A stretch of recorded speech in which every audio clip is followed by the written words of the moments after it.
Today, before we start, as I always do, I'm going to start out with a saying from Marcus Aurelius. Because a thing seems difficult for you, do not think it is impossible for anyone to accomplish. And when you're deciding to run for an office, an elected office, or any type of office for that matter, or going for a particular job that you want, maybe it's your dream job, maybe it's not. Sometimes it can seem impossible, but it's just like every other journey, it's one step at a time. So hopefully you'll get that as we talk to Michael August from Darlington County, South Carolina, who's running for the honor of being the Darlington County Sheriff. Of course, CopBLue is not in any way endorsing any candidates. However, we are interested in how our potential leaders are going to treat our folks in the field. So that's why we have them on the show. Hopefully, the folks that are out there will get a better understanding of what it's like to be a prospective leader in law enforcement. Of course, Michael's already been a leader. He started out in one of our local agencies and rose to the rank of lieutenant there. And in addition to that, was at the State Law Enforcement Division and helped to do large number of things, so we'll let him talk about that. So I guess, Michael, the first question I want to ask you is well, first, just tell us a little bit about yourself real quick. Well, I'm Michael August. I grew up here in the city of Darlington. I was born here in Darlington at the Coleman Amar Hospital, which is right off of Pearl Street. My family started out in law enforcement. I had an uncle here in South Carolina. He started out with the Florence Police Department. And also my brother started with Darlington County back in the late 80s, early 90s. And I wanted to follow in, my brother's and my uncle's footsteps. So that I got to start, back in 1994 with the City of Darlington Police Department. Before that, I did 2 years with security at the nuclear power plant before I did that to kind of prepare myself for law enforcement. So it's like a Hank Williams family tradition kind of? Yeah, kind of. All right. Well, I guess the burning question for most street cops is, we think of, the upper echelon folks as politicians, and the word politician does not give you a warm, fuzzy feeling inside. Because generally, a lot of politicians, most politicians, I wouldn't say all of them, but a good portion of them. I've known some really good ones, and I've known some really crappy ones. I'm not going to mention any names, just saying. Sure. But it just doesn't give you a warm feeling in the pit of your stomach when you hear the word politician, does it? It does not give me a warm feeling ever has. I hear you. So why politics?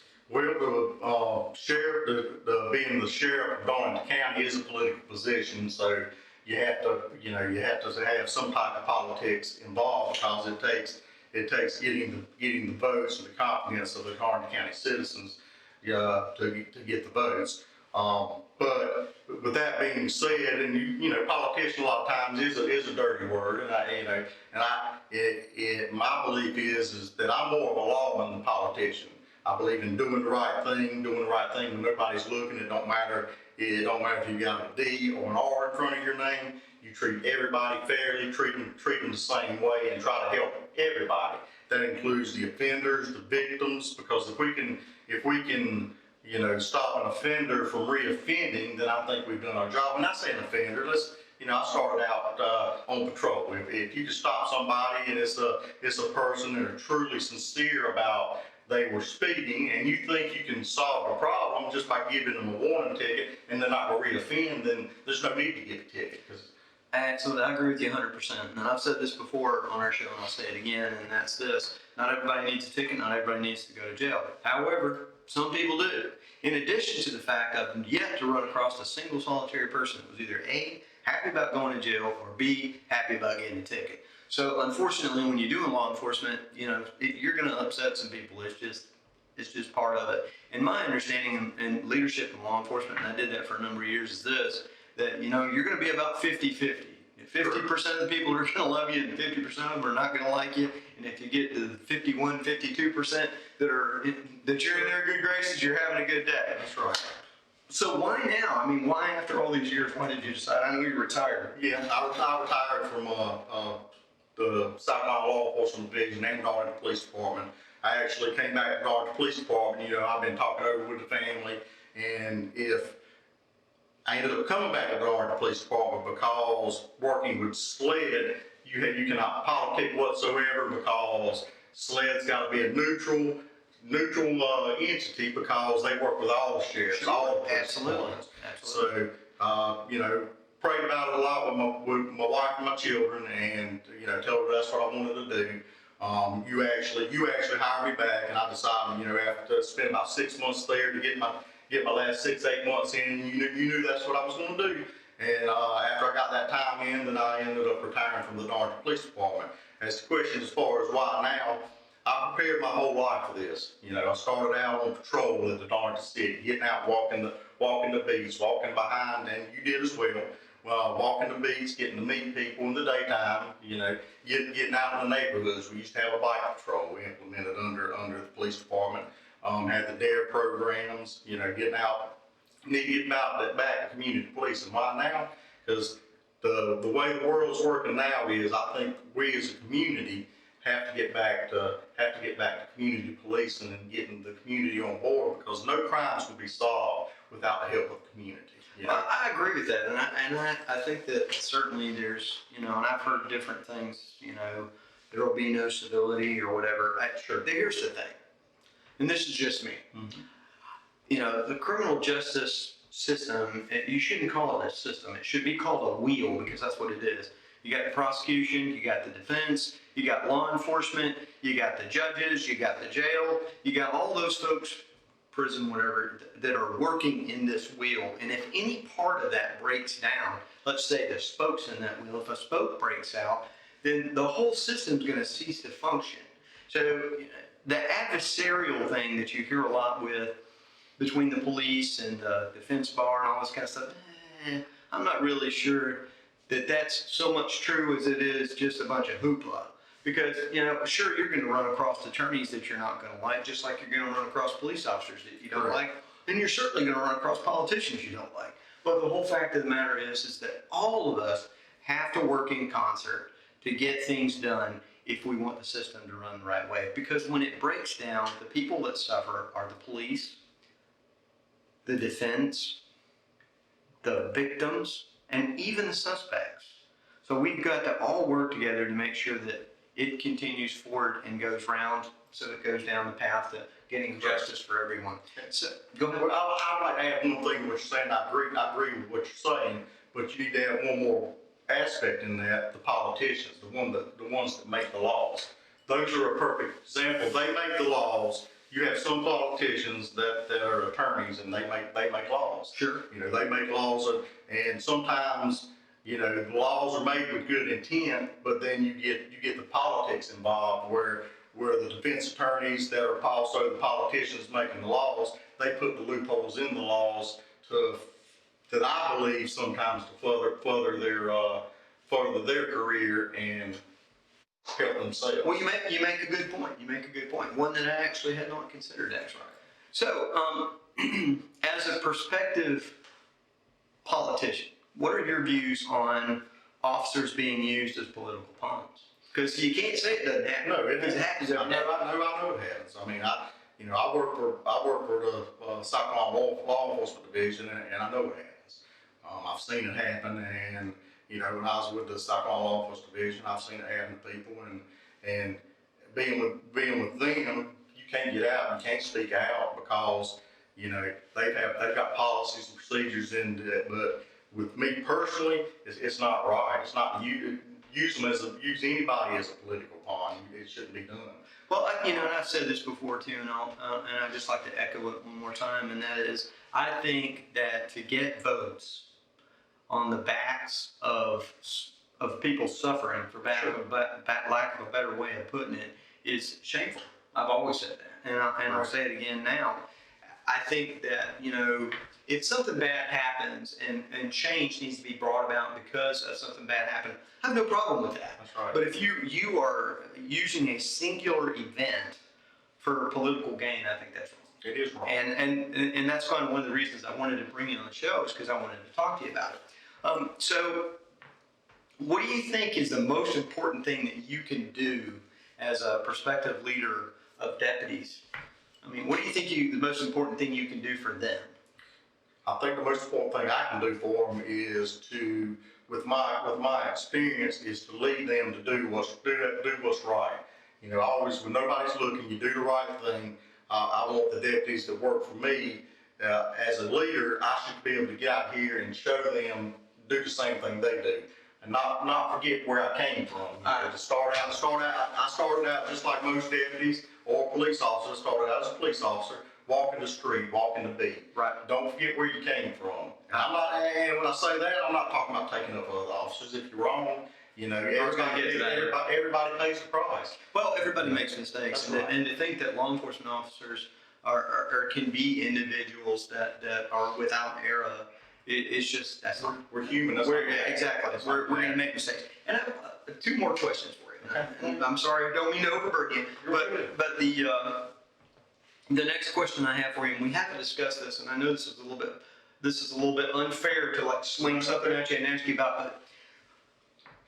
but the first thing that hits the cutting room floor when budgets are done, if you have to make a cut, is training.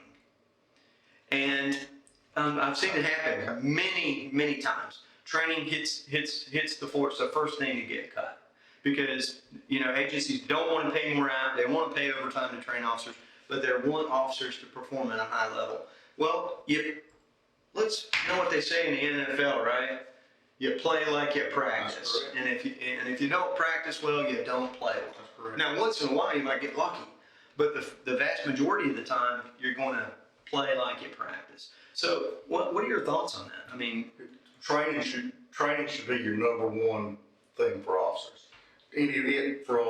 From training with driving.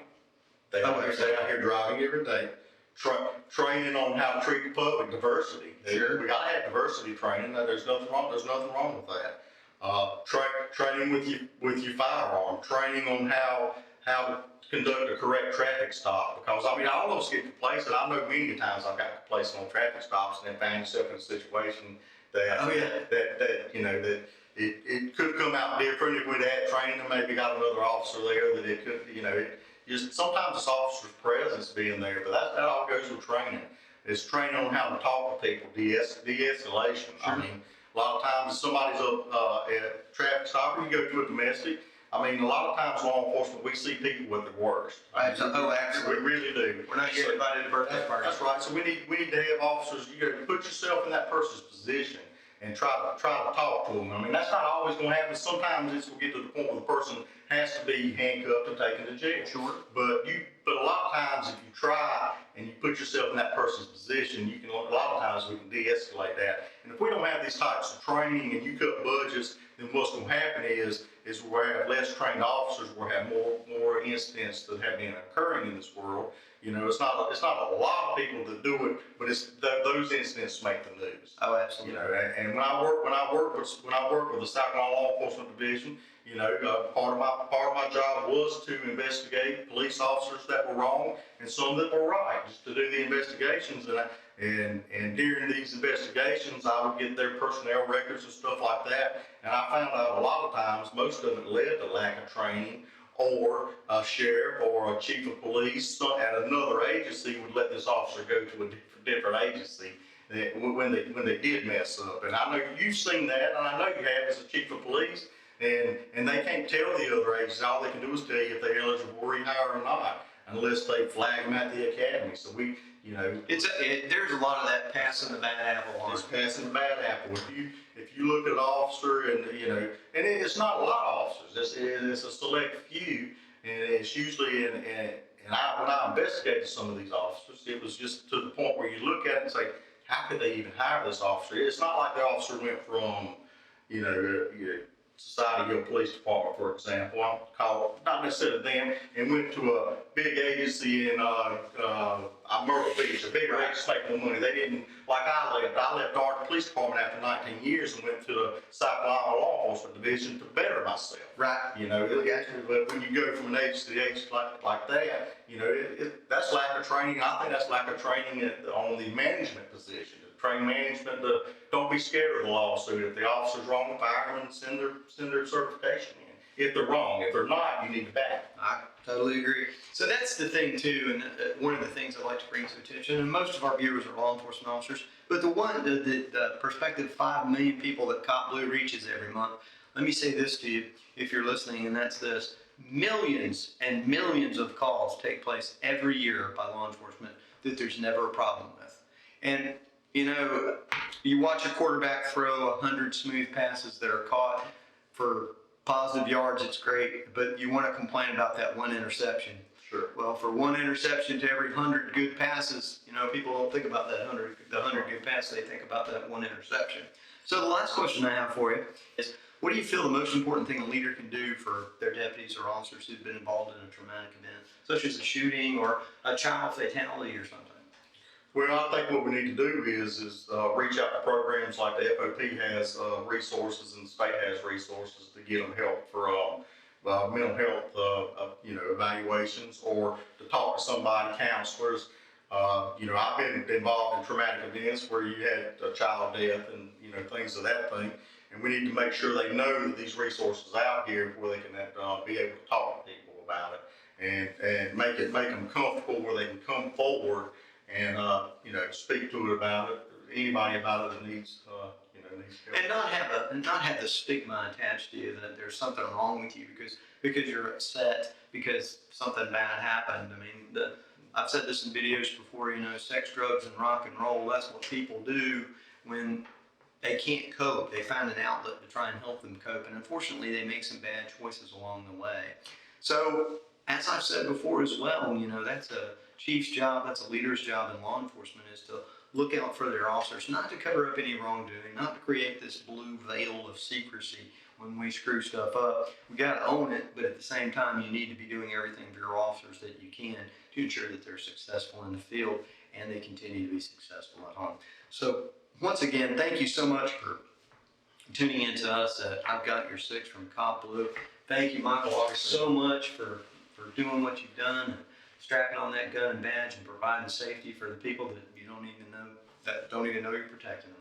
So thank you from CopBLue. Make sure that you subscribe to us or like us and comment on our videos. Thank you so much. Thanks for the invite. Oh, you're welcome.